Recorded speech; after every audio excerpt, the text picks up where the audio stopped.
Good morning, students, and welcome to Social Studies class. Today being the 26th of August 2020, and our topic is social groups. Social groups, and the subtopic is secondary social groups. Secondary social groups. Remember last week we treated primary social groups.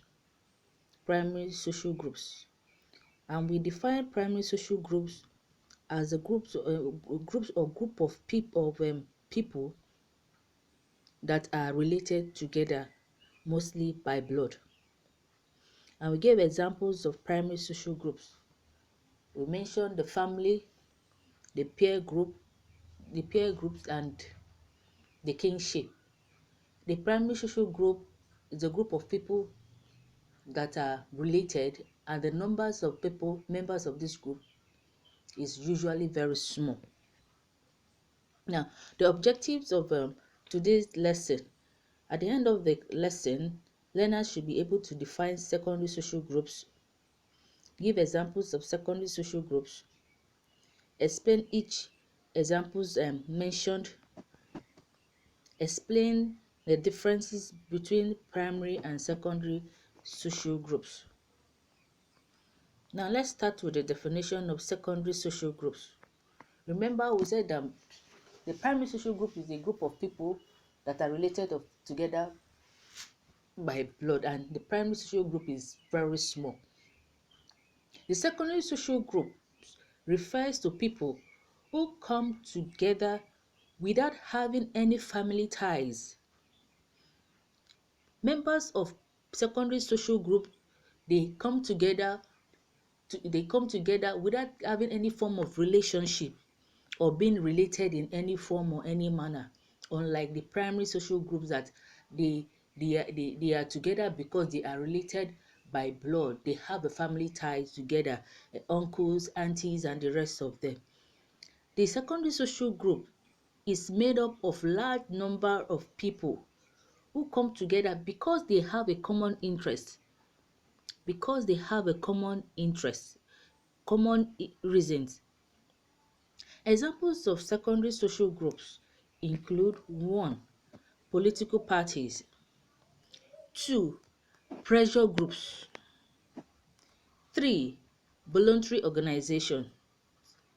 Examples of secondary social groups include political parties, pressure groups, voluntary organizations. What is political parties? A political party or political parties is an organization of like-minded people or persons who organize themselves into a political group for a purpose of controlling political power and administrative machinery of a state. Examples of political parties in Nigeria are, that's few of them that I will mention here. We have the Action Congress, that is a AC for abbreviation. We have Alliance for Democracy, AG. We have All Progressive Congress, that's APC. We have the PDP, that's a People's Democratic Party. We also have the Labour Party, that is the Labour political party. We have ABGA and the rest of them. Now, pressure groups. Pressure groups are organized groups which influence government decisions socially or economically without necessarily entering into election activities for the control of government. Pressure groups, their duty, their functions is just to control or to influence government decision. They don't contest for election. They don't go into political or election activities. They only what they do is just to influence government decision to favor the people. There are various types of pressure groups. We have economic pressure groups. Example, we have the farmers union. We have the professional pressure groups.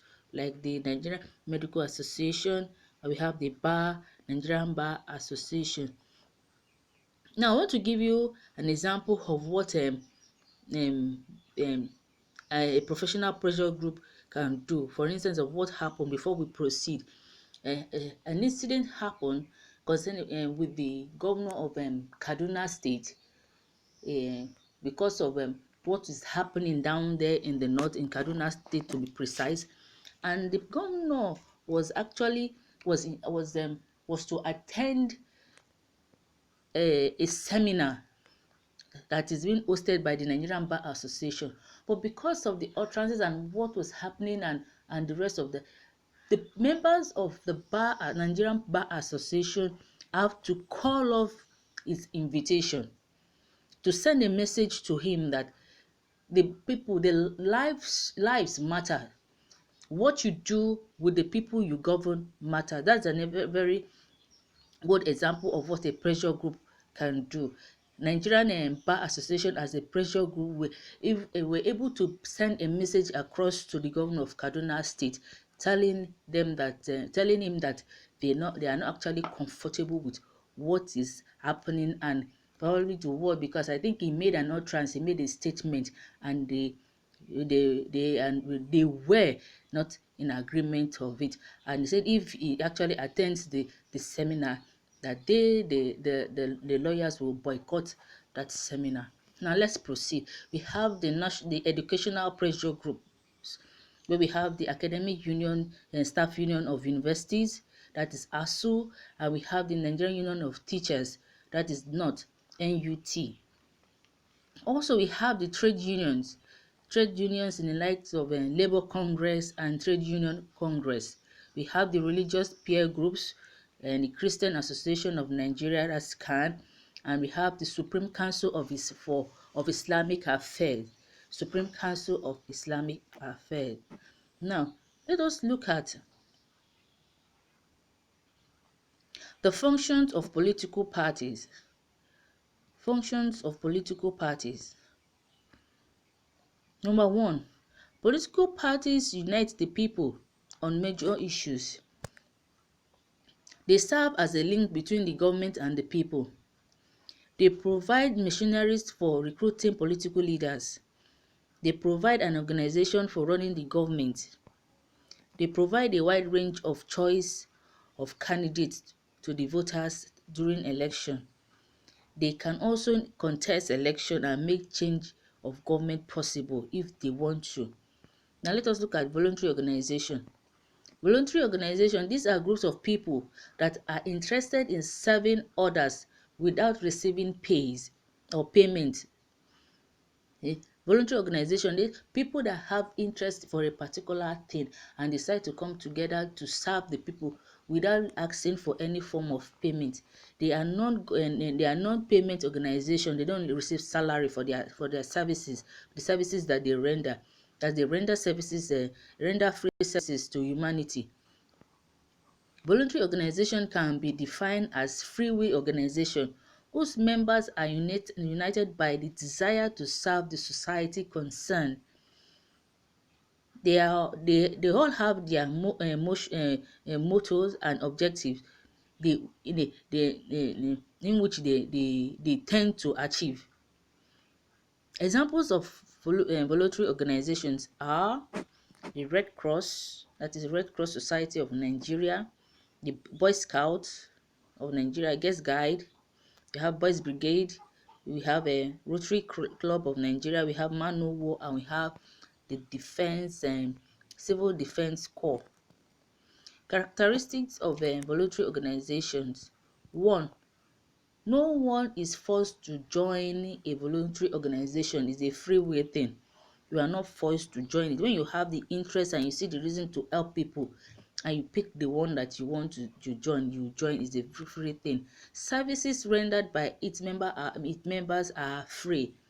So you are going into the organization with it at the back of your mind that you will not be paid, you will not get paid for it. Then we have membership is based on interest. If you don't have interest in it, you will not want to go into it. If you don't have interest in any of the organizations mentioned, you will not want to go into it.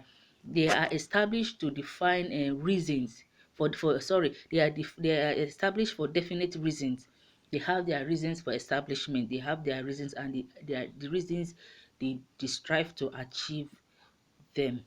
Now, characteristics of primary and secondary social groups. These are the characteristics. I just mentioned three. For the primary social groups, they are related by common ancestors, family ties, and blood, etc. While in the secondary social group, they are not related in any form. They are not related.